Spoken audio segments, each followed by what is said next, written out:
trees that didn't used to produce fruit will, in the time of Mashiach, produce fruit. What about the fact that it says that that those animals that had been violent or aggressive animals will become tame? Surely those are great changes that are supposed to happen in the time of Mashiach. And so we've tried various ways to answer. Initially, we wanted to say that's also allegorical, but we said that makes no sense, because whether it be the Midrash Toras Kohanim or the Gemara and Kesubos, where we saw those sources, they seem to be talking very pragmatically and about real practical physical experiences. So that cannot be the answer. Then we try to suggest, well, maybe there'll be a difference between Israel and everywhere else. Maybe there'll be these great miracles only in Israel. Did not seem to be the wording of the Rambam at all. Then we suggested maybe this is how the world was originally designed, that there would be fruit growing on every single tree and that animals would not be aggressive. And maybe it's not something new that's going to happen when Mashiach comes. It's just the world going back to the way that it used to be. And we rejected that suggestion as well, because that doesn't fit with the concept of oilam kemin hagoy noyeg, that the world will continue in its customary way. And its customary way for the last good few thousand years has been that not every tree bears fruit and that animals can attack. So we came to the conclusion last week that actually the message over here that the Rambam wants to convey to us is there are two stages in the Messianic age. Because we've seen what appeared to be an inconsistency in the Rambam's view. On the one hand, the Rambam seemed to concur with the Talmudic sage Shmuel, who says that there's no difference between now and the time of Mashiach except for the absence of anti-Semitism. And yet, on the other hand, the Rambam seems to go with the other view, which says you may not carry a weapon on Shabbos, even as an adornment, because weapons need to be rid of once Mashiach comes. So we concluded that the Rambam identifies two phases to the Messianic age. The first is called Bias HaMashiach, the process where Mashiach is unfolding, where he's arriving, where he's manifesting onto the scene. And during that period, in fact, nothing out of the natural order is going to happen. All that we will see is a decline and eventually the disappearance of any kind of belligerence against the Jewish people.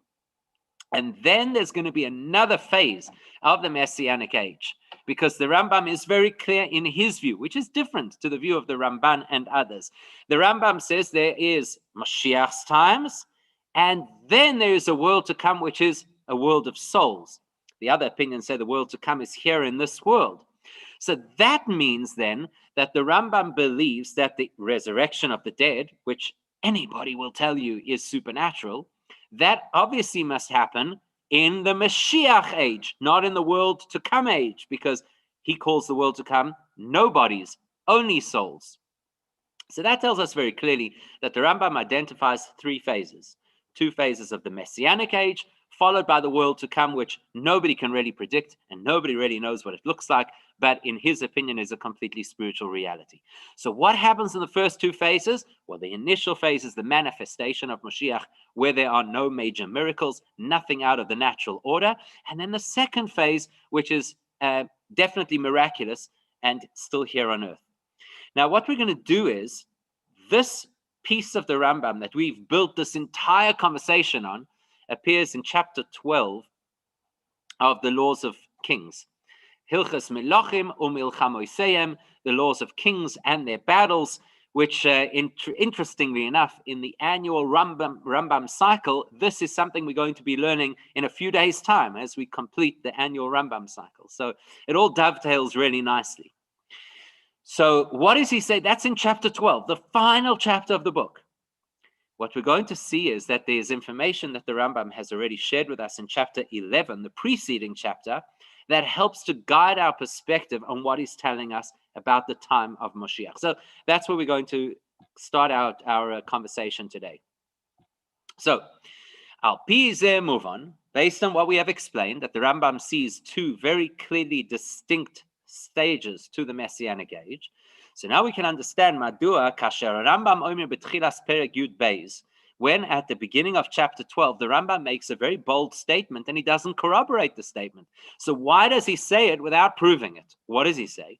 He says this, Al Yale Al Halev, it should not enter your heart. In other words, don't even think about it. Should be Moisa Mashiach Yivatel Davar Miminoga Shalolam. Don't even imagine that in the Messianic age, anything of the normal functioning of the world will stop. And he makes such a broad statement, which, quite honestly, to the average person who's learning about Mashiach, is like, what? You're telling me that Messianic age is not going to be miraculous? What? And he doesn't even try to prove it. Doesn't even make an attempt at proving this point. Now,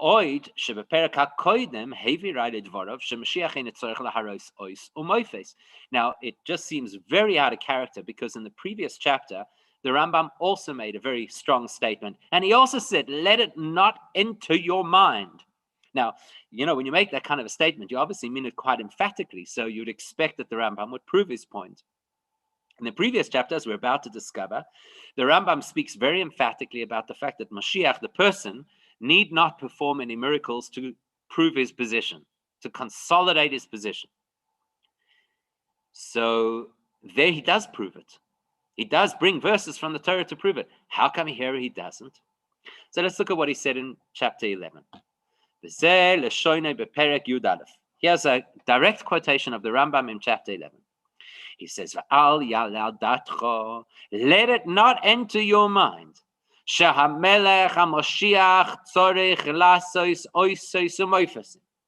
it not enter your mind that the Mashiach has to perform any wonders or miracles. Don't think that Mashiach has to innovate any new things in the reality of our world. Don't think that Mashiach has to resurrect the dead or any other supernatural proofs of the veracity of his position. So there you have it. The Rambam is very clear. Mashiach does not have to turn the world upside down in order to convince us that he is Mashiach. And now he proves it. It's definitely not that way. How do I know, says the Rambam? Rabbi Akiva, Chacham Gadol Michachmei Mishnah Haya. Let's go back in history. Rabbi Akiva, everybody will acknowledge, was one of the greatest sages who ever lived. And even in his period, which was the time of the Mishnah, where there were many, many great sages, he was of the greatest of the great sages. So there you have Rabbi Akiva, who's this incredibly great sage. You can really take his opinion seriously. And he was the arms bearer for the king at the time. It was called Ben Koiziva, otherwise known as Bar Kochba. Bar Kochba was his better name, so to speak. In the good days, they called him Bar Kochba. It was only later that they called him Ben Koziba when he kind of lost his way. And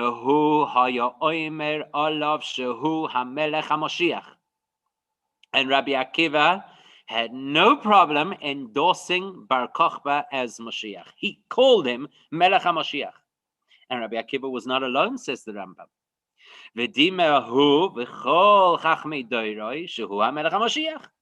And he and everybody else, all the great sages of that time, all believed that he was Mashiach. And what happened, unfortunately, at the end is until eventually Bar Kochba was killed because he had sinned. He had sinned in a variety of ways. He had killed one of the great rabbis of the time, etc. So, says the Rambam, Kevan shenerag noida lohem she'einoi. Only at the point that he was killed, then they had to acknowledge that Bar Kochba was not Mashiach. And the emphasis over there, by the way, that the Rambam makes is that he was killed. Because, of course, the whole greatness of Bar Kochba was the fact that he led a revolt against the Romans. Remember, the Romans are the nation of Edom. And we do know that one of the things that has to happen in order for Mashiach to come is the destruction of Edom, like we say in the Pasuk, Edom, that the saviors will come up and judge the mountain of Edom, and then then Hashem will consolidate his kingdom and rule over the entire world. And then then Hashem will be one and his name will be one. So they thought, here's Bar Kochba, he's taking down the Roman Empire. It was a very successful revolt in the beginning. When he was eventually killed, well, then they realized, obviously, he's not the person taking down the Roman Empire. They took him down.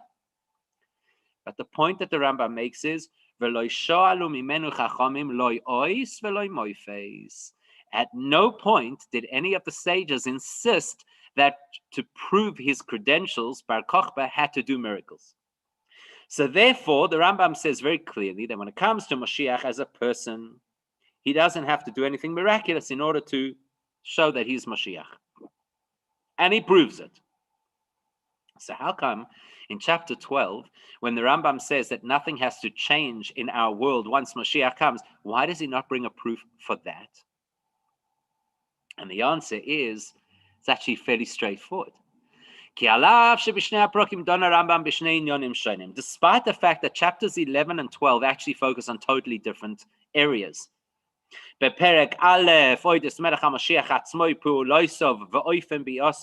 Chapter 11 talks mainly about the character and personality of Mashiach, the things that Mashiach has to do in the world to encourage the Jewish people to reconnect with their Judaism, to fight certain battles on Hashem's behalf, etc. How he comes to the public attention. Whereas chapter 12 talks about what the world will be like in the time of Mashiach. So you'd say, okay, listen, these are unrelated chapters, right? The one is talking about the person, the other is talking about the era. Despite that, Devarav beperek Yud Beis oiskim b'matzav olam kfi shu kosher in bias haMashiach. Okay, now this is really important information. We've identified that the Rambam says that the Messianic age has two primary phases to it, followed by a third phase, which is called the world to come. But the two phases of the Messianic age are bias haMashiach, the manifesting of Mashiach, and then Yemois haMashiach, the time that Mashiach is already here. Chapter 12 in Mishnah Torah, Hilchas Melachim, the laws of kings, that final chapter is talking about Bias HaMashiach, the first phase of the Messianic age. So naturally then, when he spoke in chapter 11 about how you identify the person of Mashiach, it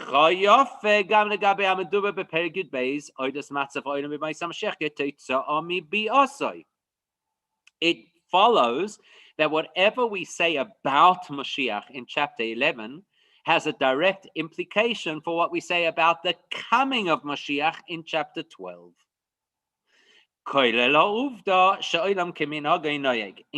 the detail that the Rambam is very fixated on, that the world continues without spiritual or supernatural interruption. Okay, so in other words, what's he saying over here? What's the logic? So the logic works like this. You can't separate the person from his responsibilities. Chapter 11 tells us about the person. This is who Mashiach is. This is where he comes from. This is his lineage. These are the characteristics you have to look out. He has to be very well versed in Torah, like his forefather, King David. He has to be somebody who keeps mitzvahs at the highest degree of observance. He has to be somebody who encourages everybody else to participate. He has to be somebody who literally is willing to wage war for the things that Hashem cares about, etc., etc. So there we get the picture of the person. In chapter 12, we get a picture of what the person is meant to do.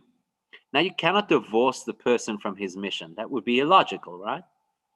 What that means is you cannot divorce the person, Mashiach, and how we establish his persona from what he's supposed to do in this world. If Mashiach's job was to do things that are supernatural, then you would expect his personality to have something supernatural about it. If Mashiach's job is to do miracles, then you would expect that right from the start, Mashiach would do miracles. So one thing we know about the Rambam is that he always builds his case over the course of many paragraphs and sometimes even many chapters. That is classic Rambam throughout the whole Mishnah Torah. So you could be learning something here in the final chapter of Mishnah Torah, and it could be based on a principle that he taught books before. It's definitely not far-fetched to say that what he teaches in chapter 12 is built on the logic of what he's told us in chapter 11. So let's see that logic. If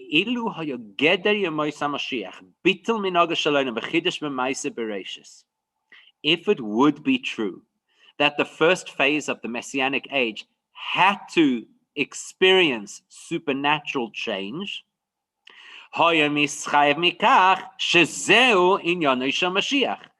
that would be proof that the whole purpose, goal, and essence of Mashiach would be supernatural activity. Think about it. If you have somebody who's coming to teach a class, so you have to expect that if the person is teaching a class, they must be a teacher. It would make no sense to bring somebody who's a plumber to teach a class on Gemara. So based on what a person's job is, that should very clearly harmonize with who the person is. If you have an individual, for example, who's supposed to be involved in a humanitarian organization, you'd expect that they're a humanitarian. Yes, I know, in today's world, it doesn't work that way. Fine, but that's how it should work. So if Mashiach's job is to create a supernatural world, then logically Mashiach should be a person who does supernatural things, because who else would you get to make a supernatural world if not a person who does supernatural things? So if bias Mashiach tigroim lebitul minaga shalom v'chidish v'maaseh bereishis, if the purpose of Mashiach coming was to do what? To cancel the natural order and to superimpose a supernatural order, then logically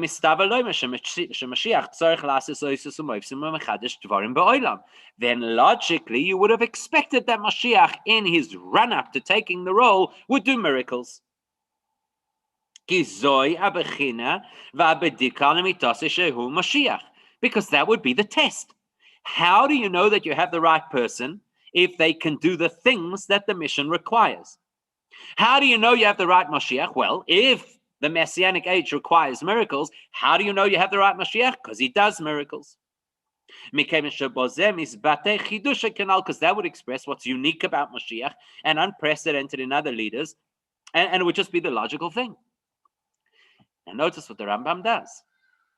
The Rambam does the exact opposite. The Rambam highlights, when describing the personality of Mashiach, how he dafka does not have to do miracles.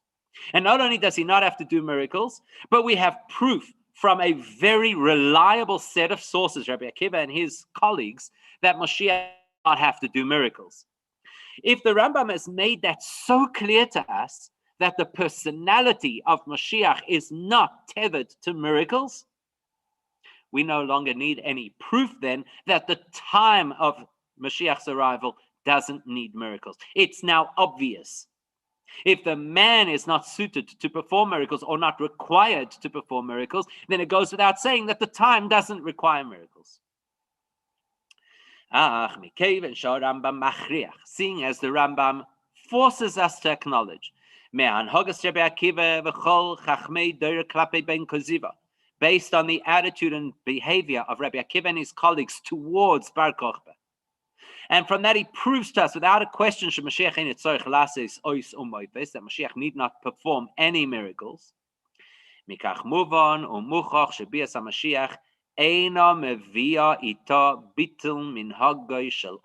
it has to be absolutely clear to us that the arrival of Mashiach does not herald a time of miracles.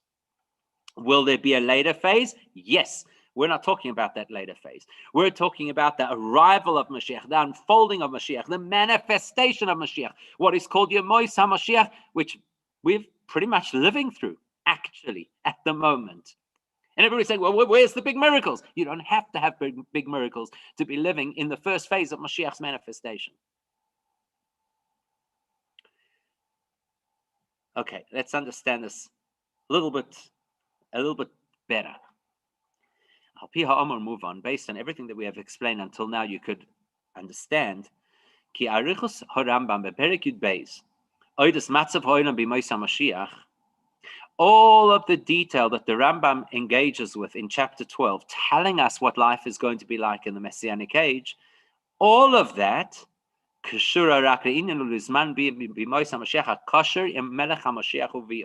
again, using the same principle which we've already used, which is that the Rambam builds on things in a logical fashion. So chapter 11 tells us about the coming of Mashiach, which means who he is, how you identify him, and what he's going to do in the world. We go straight from that, we segue into what's going to happen once Mashiach is here. What are we talking about?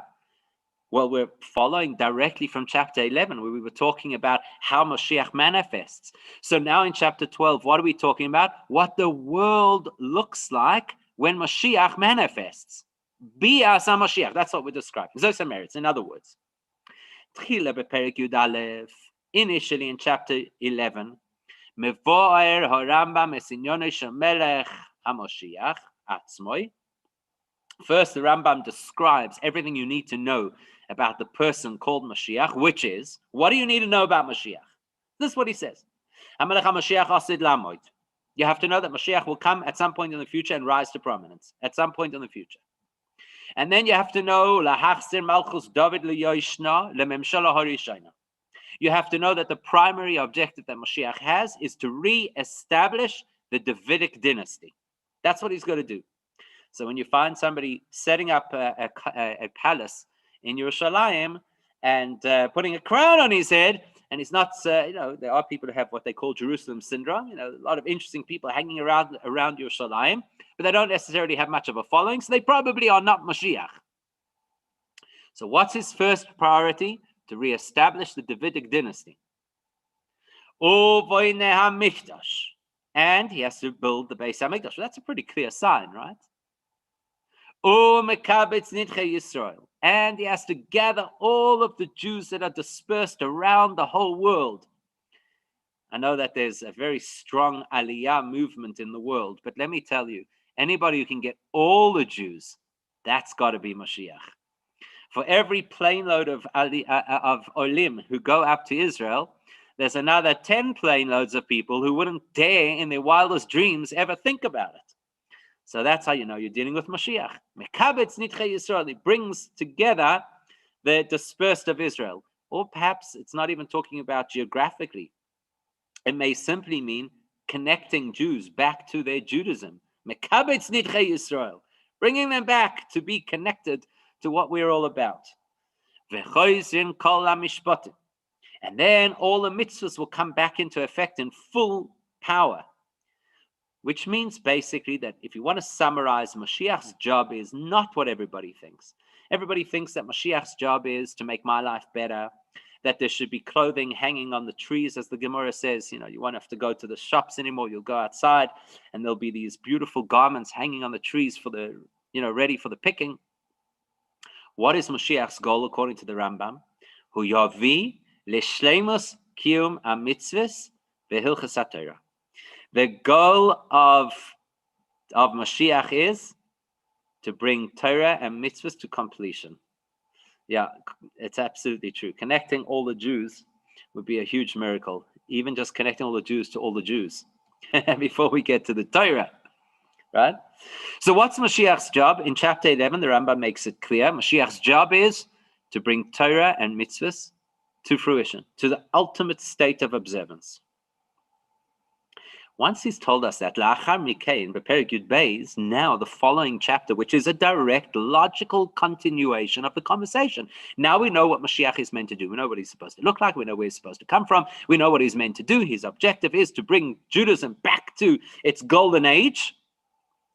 Now the Rambam says, Mevoira Rambam, Ki b'makbil yiyeh matzav ha'olam behesem lekach. What the Rambam says next is logical. He's not saying anything radical. He's not introducing a thought that you wouldn't have seen coming. Anybody could follow the sequence over here. Mashiach's job is to get Judaism to its best point. What do you need for that? A world that is accommodating. That's how you get Judaism to be practiced in the best way possible. You get the world to conform. Kisiyu Moisham, as the Rambam says clearly in chapter 12. What does he say? Asher Yisrael Yiyu, that what will the Jewish people be like? Penuyin b'Torah v'chachmasa.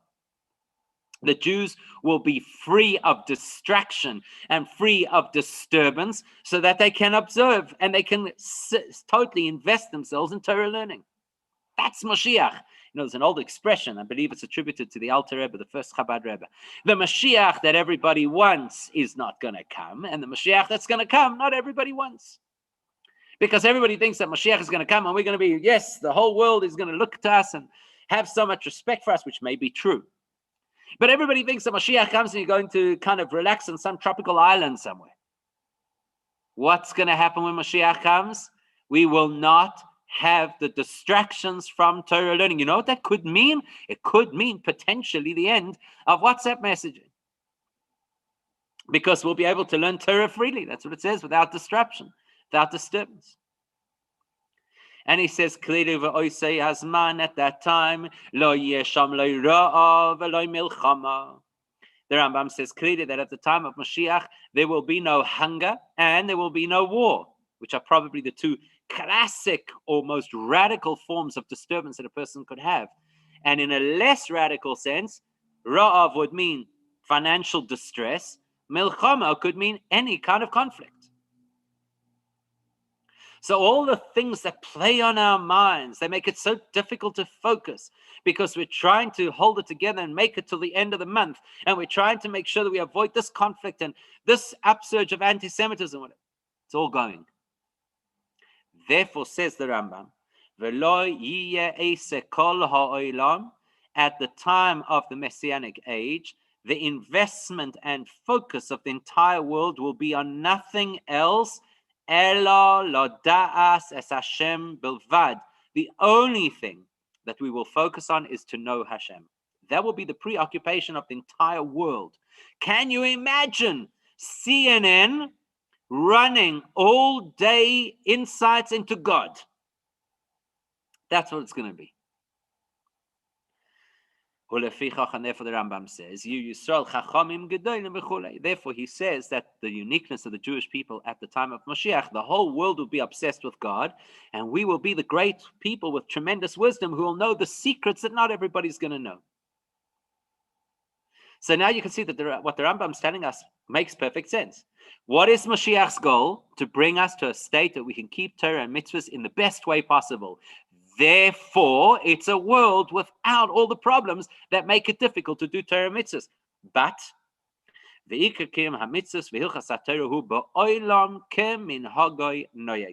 Rambam is absolutely clear that all of this happens in a world that is familiar to us. There is still traffic, and there are still seasons, and there are still social gatherings, and all of that stuff. So the Rambam's made it really, really clear to us that everything he discusses from an halachic perspective, because that's what Mishnah Torah is, from an halachic perspective, all centers on that initial phase of the Messianic age, where Mashiach comes to light and the world falls in line so that we can do what we have to do in a normal world without the terrible distractions that make it usually so difficult. Okay, so what about all the other promises and trees that are going to have fruit and animals that are no longer going to be aggressive and violent? What about all of that?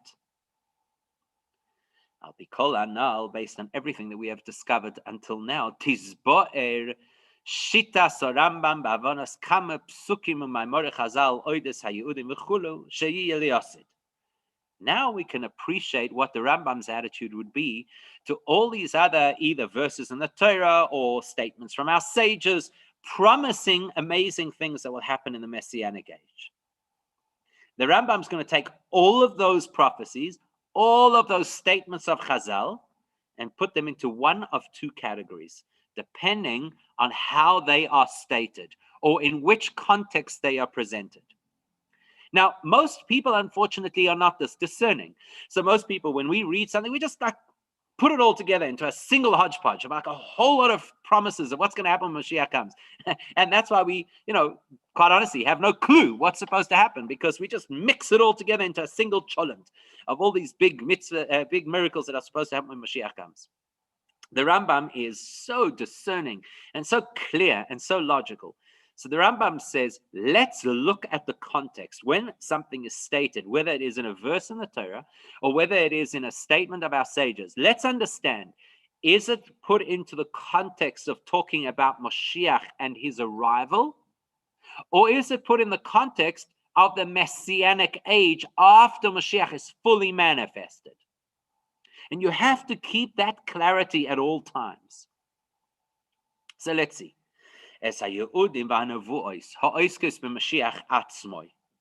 Any promise, whether it be scriptural or from our sages, that is associated with Mashiach the person, like Mahu Yaseh, things about what Mashiach is going to do, for example. Or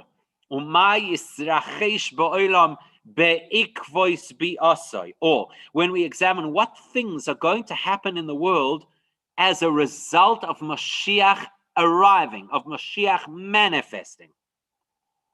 Anything that's in that range, none of those things will be supernatural. So let's use the example we quoted right at the beginning of the Sikha.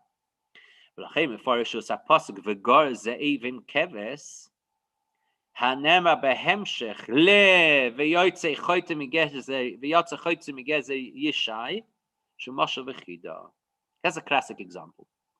We said right at the beginning that the Rambam believes that the idea of the wolf lying with the lamb is allegorical to represent that there'll be peace between the other nations and us. Why does he take it as allegorical? Because of the context. The context is the Navi Yeshaya is saying that that a shoot will come out from the lineage of Yishai. Who's he talking about? Mashiach. What is the context? Arrival of Mashiach. The context is the period of the arrival of Mashiach. That's a period where no supernatural things happen. So therefore, if in that context, in that chapter, I read about a wolf and a lamb, I know that it's not a miraculous story of a wolf lying with a lamb. It has to be allegorical to represent something that will happen in a non-supernatural way in our world. What is that? The nations will come to terms with us. And that's why the Rambam has to spell out for us what the parable is. He explains, he explains it, that it means that the Jewish people will be able to live securely amongst the nations. Now, we believe that that's normal, right? Because for the last 60 odd years, 70 years, whatever it is, Jews have lived in democratic countries safely. We forget that for 2,000 years of history, the ancestors of exactly those same governments that allow us to practice freely as Jews, they were the ones who were burning us at the stake and driving swords through people's chests because they wouldn't accept their religion. So how does the Rambam explain it? He spells it out, that what's going to happen once Moshiach comes, the world becomes a more peaceful place for Jews. Now,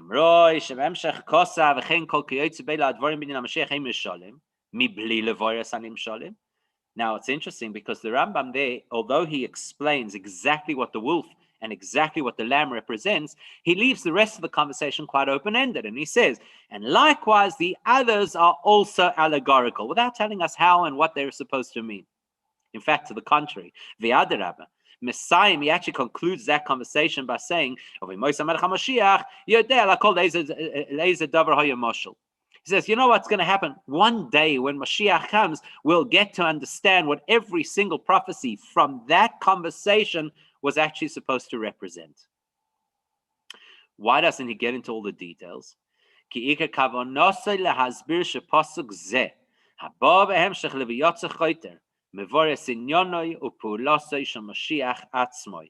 the Rambam only wants to make one thing clear for us.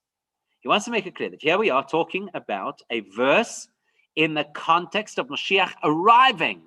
In the context of Mashiach arriving, the verse must be telling us what he does. What does he do? What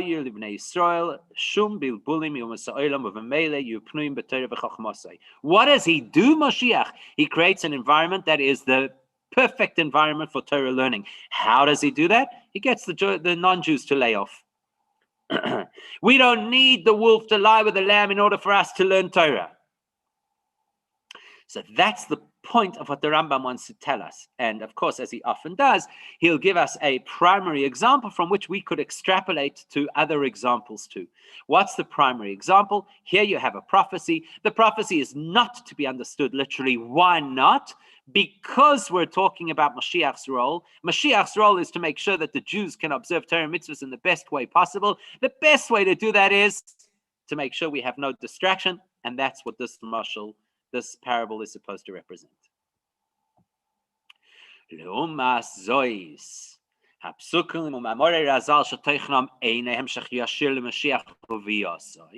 Now, by contrast, if we could find any other verses in the Tanakh or any other statements from our sages that are not presented as part of the conversation of Mashiach's job, and they're only presented in the context of the Messianic age. So we're making that distinction, right?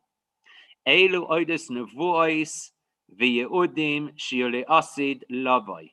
So that's Ella.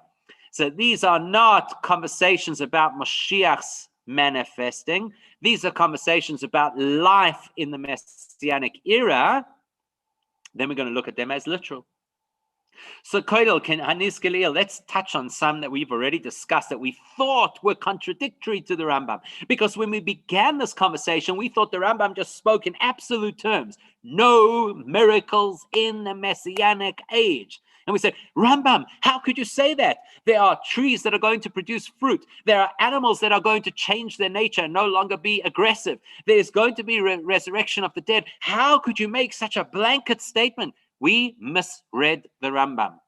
We fudged a whole lot of information into a single blur. We should have been as clear and as distinct as the Rambam himself is. How's the Rambam distinct? Difference between things that happen as part of Mashiach's arrival on the scene versus things that happen once Mashiach has manifested and we're living in the Messianic age. Then there will actually be miracles. So, when the pasuk tells us that in the future Hashem is going to either neutralize or remove all wild animals, literal. That's describing once Mashiach is fully accepted in the whole world and now we're living in a Messianic age, yes, then it is a miraculous time. And yes, then we no longer have wild animals. Or the other example, which is then in the time of Mashiach, our sages tell us, all trees will produce fruit, even those that historically never did so. The Rambam says that's actually literal. It is literal.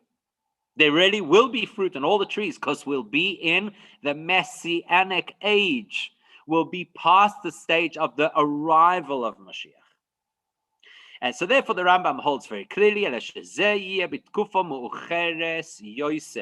that will all happen at a later stage, in the so-called time of Mashiach. So the Rambam says there's Yemoisa Mashiach, the time of Mashiach, and there's Olam Haba, the world to come, where in his view, we are no longer living on earth, it's just souls. Yemoisa Mashiach is split into two stages. There's Bias HaMashiach, when we're establishing the persona and influence of Mashiach on the world. At that stage, we just see a settling. The world becomes an easier place, a less persecuted place, a less conflicted place. And we're able to fulfill Judaism properly. And then there'll be a subsequent stage of Yemoisa Mashiach, when Mashiach is consolidated, recognized by the entire world. The Jews are doing as they should. Then the miracles begin to happen.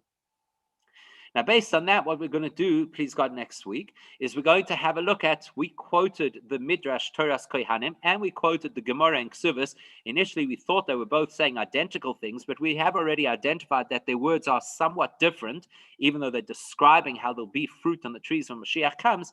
So we're actually going to see how they're not arguing either, but the Midrash and the Gemara, respectively, are describing two different phases of Yemoisa Mashiach, quite similar to what the Rambam has done. So please God, we'll pick up with that next week.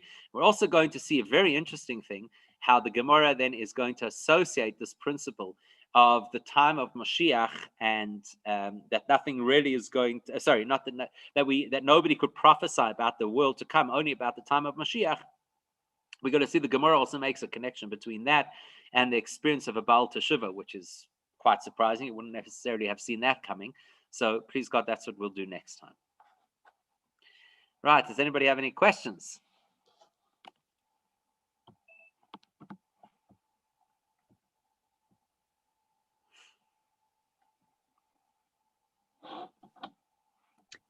Is there any significance that at first, I think in chapter 12, Rambam says, do not think it in your heart, and in chapter 11, do not think it in your mind?